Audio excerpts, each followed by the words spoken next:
We start the news at 11 with a deadly midair collision in central Pennsylvania. A state police helicopter and a plane crashed near a small airport. Thank you for joining us. I'm Jacqueline London. And I'm Fred Shropshire. Governor Josh Shapiro just spoke moments ago and said one person in the plane is dead while the troopers are expected to recover. Let's go to Matt DeLucia in the live center with what we know so far. Matt?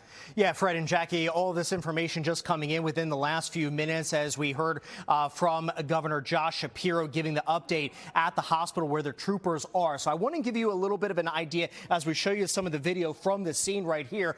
So this is a map of where that Carlisle airport is. And right here is Hershey. That's where the officers, the troopers were taken to earlier tonight. Now, Carlisle Airport is a little bit west of Hershey, west of Harrisburg, and in this area you can see it is a very small airport with only one runway right here.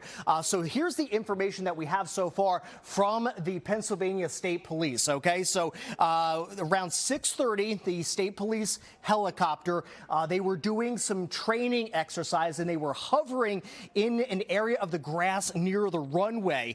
So what happened was a Cessna 150, it's a two-seater aircraft, was approaching from behind and for an unknown reason veered to the right at the last moment, hit the helicopter, hit the tail rotor, the main rotor, and that knocked the helicopter onto its side and partially onto the top there. So the acting commissioner of the Pennsylvania State Police said that this was a, quote, violent crash. The plane crashed into the ground in pieces, and now both pilots in the chopper were initially trapped. The corporal pushed out a window and assisted the trooper who had more serious injuries, and one person in the Cessna, we're told, was killed in that crash. Here is Governor Josh Shapiro a few minutes ago talking about this incident.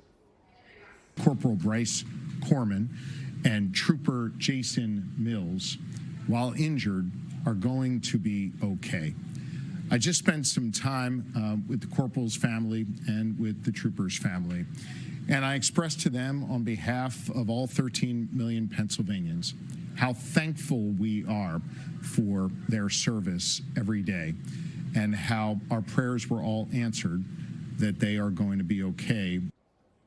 All right, so what the governor and doctor from the hospital there were saying is one trooper could be discharged at some point tonight, the others being admitted for observation. A lot of investigation, of course, has to be done. The NTSB and the FAA are arriving on the scene. In fact, the FAA has already arrived. The NTSB, we're told, is going to be arriving overnight. We also got some audio of the emergency response. I'm going to play that for you in the next few minutes. Also, Shaira Arias is at the hospital where the troopers are right now. She's going to have a live report shortly as well. So a lot more coverage on this to come, Fred. Okay.